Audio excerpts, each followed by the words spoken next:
Welcome to Kritika Creative. So now we have come here for a science fest, and now we are going to see the science fest. We have a series type of thing. So in that there are 4 parts. Make sure to see them all, and we are covering the interesting talks and STEM books, technology parts. So let's see it.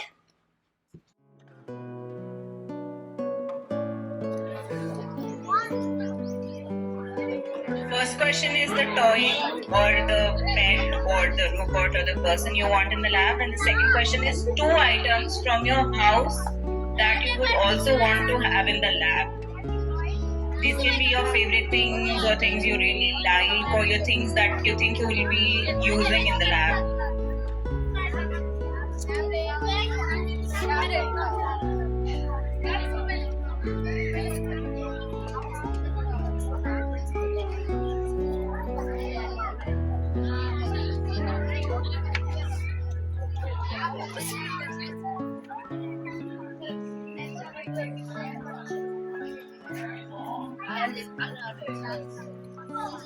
Can you explain what you've drawn? I've drawn a science kit and a pen stand. You will need these in your lab. Yeah.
Hooray!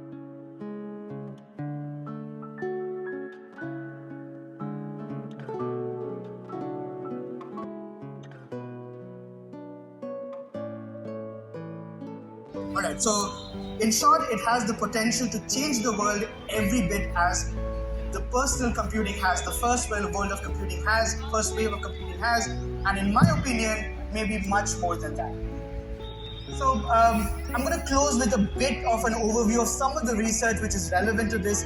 So along with virtual avatars for the metaverse, we're also developing robotics, social robotics to feel and understand human pain, understand human happiness, and understand human emotions.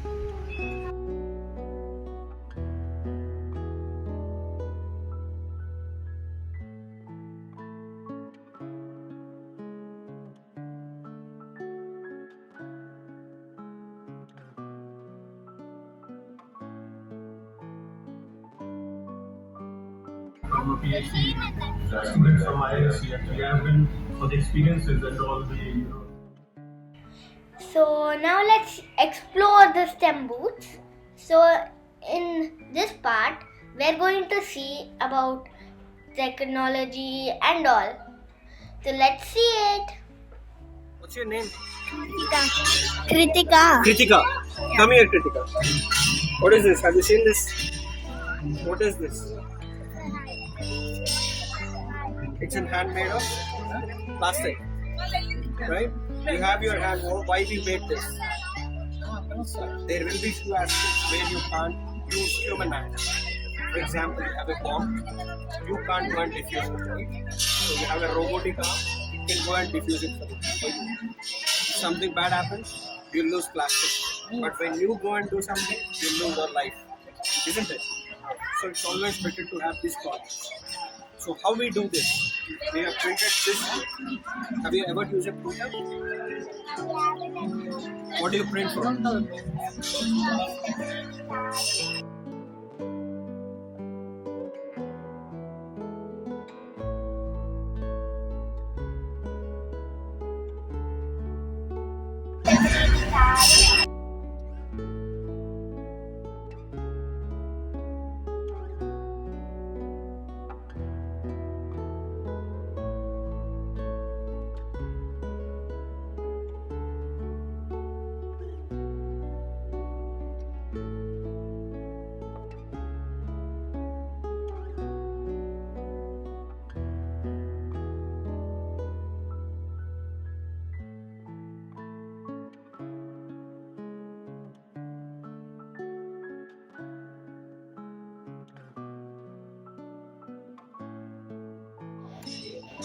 Science and engineering colleges and schools.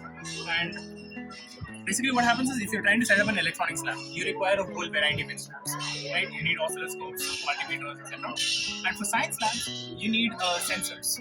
For example, if you want to measure humidity, that will be one box for the sensor. If you want to measure light intensity, magnetic fields. But the thing is, all those sensors are not expensive. You look at this list here. You can buy just the sensors for very low cost, like up to 500 rupees you can get them. But the moment it becomes in a box with a display and a probe, it becomes in the range of 2,000 rupees. But why can't you buy this interface and get it on a computer? So that's where we help. Now, I have a product which I'm just setting up. This is our device. What is your app called? C-Lab, C-Lab. Okay. Science and Engineering Lab. For Okay. example, here I have a sensor that measures magnetic field. Okay. Or I have So are you selling these products to customers, sir? Yeah.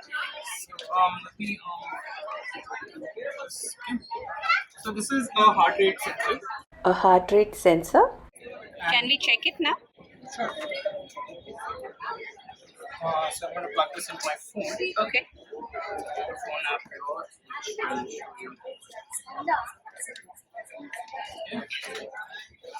Okay, so here you can write programs.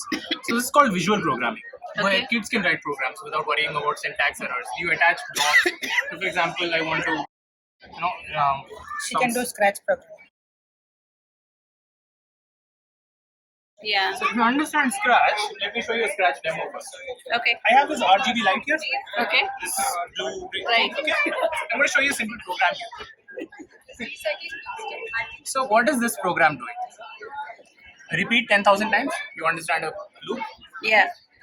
Two variables. I'm storing phone's rotation around X, Y, and Z.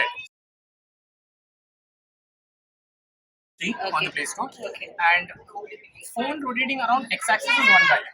Okay, let's say -1 to 1. Around y-axis, and this is z direction. All three values I'm using to set the color of that. What do you call it? LED light. Yeah. So you're using accelerometer here. The accelerometer and magnetometer. That's how you get the rotation vector.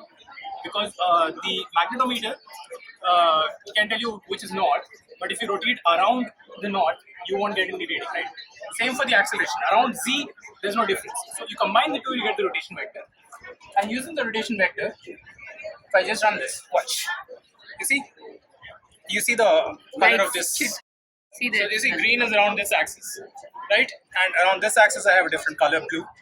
And the third axis is red. Can So you all see through the Wi-Fi. colors, sir? Okay, so I built this as we have this other event called Science Hack Day in Belgaum, Karnataka. So there we work for 2 days with students. So you pair up professionals and students. You work on a project. So this is my project. You build something for performing artists, musicians, for example, who don't have a lighting guy.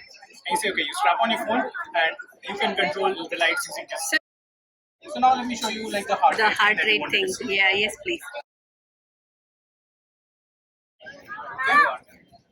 So here I have sensors, the data logger for sensors, and what it's doing is while just plot some value. Okay, this measures sensor value. So scan for sensors. It says 2 sensors are connected. One is this max 3, so this is the heart rate sensor. So I'll put my finger on it. Okay, let me just watch this. You see, that's my pulse. Is it good? Heartbeat. Yeah, look at the graph. Can we Yeah, check hospital hers? visit. Can we But- check hers, please? Yeah, sure. Just put your finger on it. Okay. Don't hold it too tight. बस हल्के से उंगली रखना.